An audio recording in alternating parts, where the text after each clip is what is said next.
لائیں کہیں کہ ہمارا رب اللہ ہے، پھر اس پر جم جائیں۔ ان پر فرشتوں کا نزول ہوتا ہے، نہ کوئی غم کرو نہ خوف، خوشیاں مناؤ جنت کی جس کا تم سے وعدہ کیا گیا تھا۔ اللہ کی ربوبیت پر اطمینان جب انسان کو ہو جاتا، میرا رب اللہ ہے، ربی اللہ، انسان کے لیے نہ کوئی کھٹکا، نہ کوئی خطرہ، نہ کوئی خوف، نہ کوئی حزن۔ جو کچھ ہو رہا ہے کس کے اذن سے ہو رہا ہے؟ اللہ کے اذن سے۔ اللہ کے اذن کے بغیر پتا تک نہیں ہلتا۔ یہ کوئی اندھا بہرا مادہ نہیں ہے جس سے مجھے کوئی خوف ہو۔ اندھا بھینسا چلا آ رہا ہو اس سے تو ڈرنے کا ہر انسان کو ڈرنا چاہیے، نہ معلوم کس کو ٹکر مار دے۔ لیکن نہیں، اس کائنات کو چلانے والا ایک سمیع و بصیر خدا ہے، وہ جو میرا دوست ہے، میرا ولی ہے۔ اللہ ولی الذین آمنوا یخرجہم من الظلمات الی النور۔ اللہ اہل ایمان کا ولی ہے، ساتھی ہے، پشت پناہ ہے، مددگار ہے، حمایتی ہے۔ بتائیے جسے یقین ہو جائے کہ اللہ میرا مددگار، اللہ میرا محافظ، اللہ میرا پشت پناہ، اللہ میرا حمایتی، اس کے لیے کوئی خوف ہوگا؟ اس سے کوئی ڈر ہوگا؟ میں مثال دیا کرتا ہوں ایک بہت سادہ، پنجاب کے دیہات کی۔ تو بڑا چودھری ہے اور کوئی غریب کسان ہے۔ اس غریب کسان کے جانوروں کو ہر وقت اندیشہ ہوگا چوری کا، کوئی میری بھینس کھول کر نہ لے جائے، کوئی میرا بیل کھول کر نہ لے جائے۔ لیکن جس کے بارے میں یہ سب کو معلوم ہو کہ وہ جو بڑا چودھری ہے وہ اس کا دوست ہے، اس کی بچیا کو کوئی خوف ہوگا؟ اس کی بھینس پر کوئی ہاتھ ڈالے گا؟ اسے کوئی اندیشہ ہوگا؟ نہیں۔ کیوں؟ کہ وہ بڑا چودھری، بڑا اس کا یہاں کا سردار، جاگیردار، سب کو معلوم ہے وہ میرا دوست ہے، کوئی میرے خلاف اقدام نہیں کر سکتا۔ اس دنیا میں یہ چھوٹی سی بات اگر آپ کے دلی اطمینان اور سکون کا باعث بن سکتی ہے تو ذرا تصور کیجئے۔ میں لفظ تصور استعمال کروں گا صرف اس لیے کہ اس کا ہم جس کو کہتے ہیں ادراک اور شعور کر نہیں سکتے، اگر کے ساتھ کر سکتے۔ اگر یقین ہو کہ اللہ میرا مددگار اور یقین ہو کہ اللہ ہر آن میرے ساتھ ہے، پھر کوئی خوف؟ کس کا خوف؟ کوئی شے اللہ سے بالاتر ہے؟ کوئی قوت اس سے زیادہ طاقتور ہے؟ کوئی اس کے ارادے کو بدلنے والا ہے؟ کوئی اس کی مشیت کے آڑے آنے والا ہے؟ یہی بات ہے جو حضور نے فرمائی۔ یہ ایمان کا حاصل ہے لب لباب،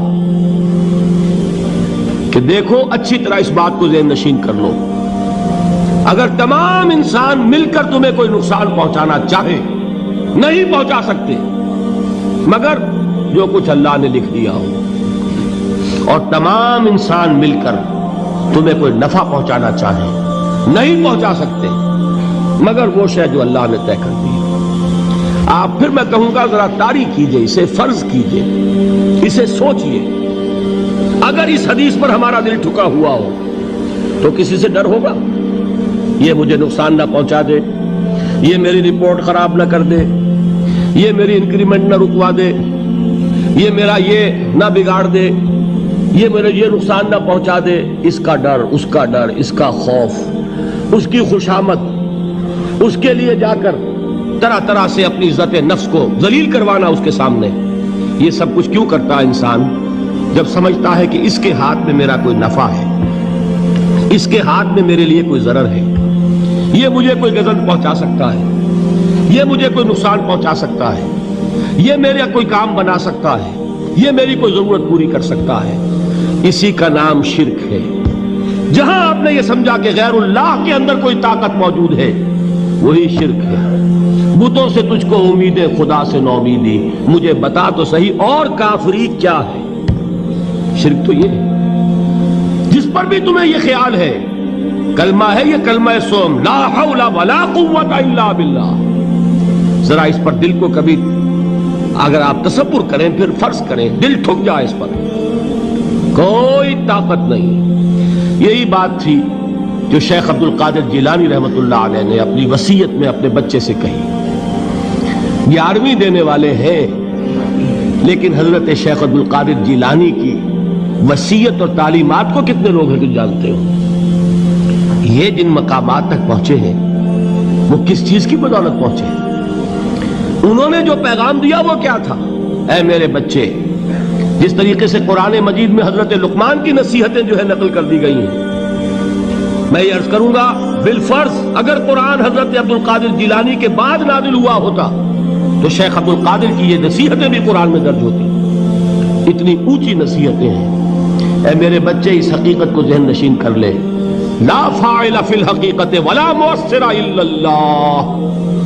اس کائنات میں نہ کوئی فاعل حقیقی ہے نہ مؤثر حقیقی ہے سوائے اللہ کے. کسی شے میں کوئی تاثیر نہیں اگر اللہ نہ چاہے. آگ جلا نہیں سکتی اگر اللہ نہ چاہے. پانی ڈبو نہیں سکتا اگر اللہ نہ چاہے. زہر ہلاک نہیں کر سکتا اگر اللہ نہ چاہے. کوئی چیز فائدہ نہیں پہنچا سکتی اگر اللہ نہ چاہے. تو در در پہ کیوں سر جھکاتے ہو؟ در در پر کیوں جبیں سائی کرتے ہو؟ سب کے سامنے کیوں ہاتھ پھیلاتے ہو؟ ایک اللہ سے مانگو.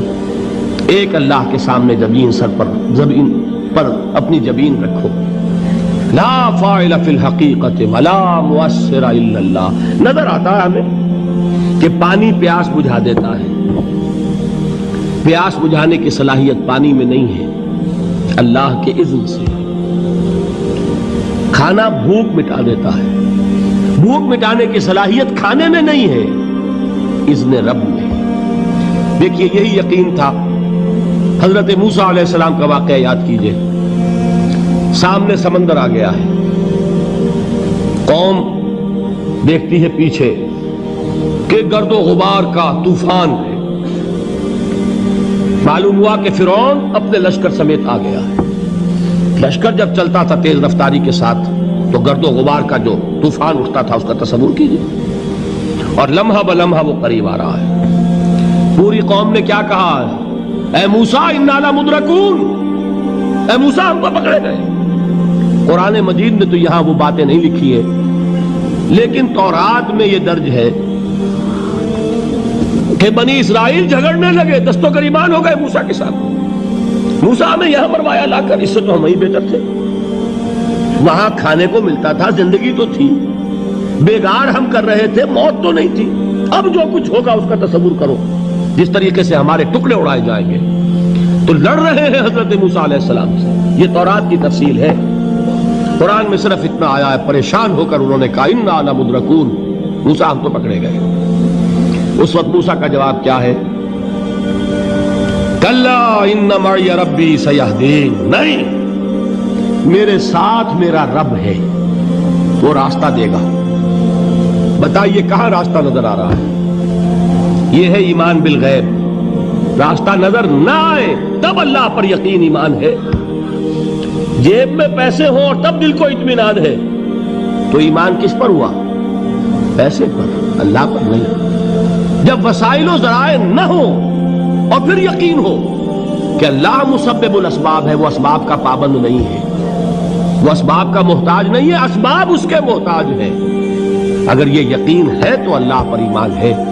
یہ نہیں ہے تو تمہارا ایمان اسباب پر ہے، وسائل پر ہے، ذرائع پر ہے، مادیات پر ہے، اللہ پر نہیں. اس وقت کہاں راستہ تھا؟ کوئی راستہ تھا؟ سمندر ہے اور ادھر سے لشکر آ گیا ہے. کلا ان معی ربی سیہدین. اب دیکھیے ایمان کہہ دینا آسان ہے، ہوا معکم اینما کنتم. جہاں کہیں بھی تم ہوتے ہو اللہ تمہارے ساتھ ہوتا ہے.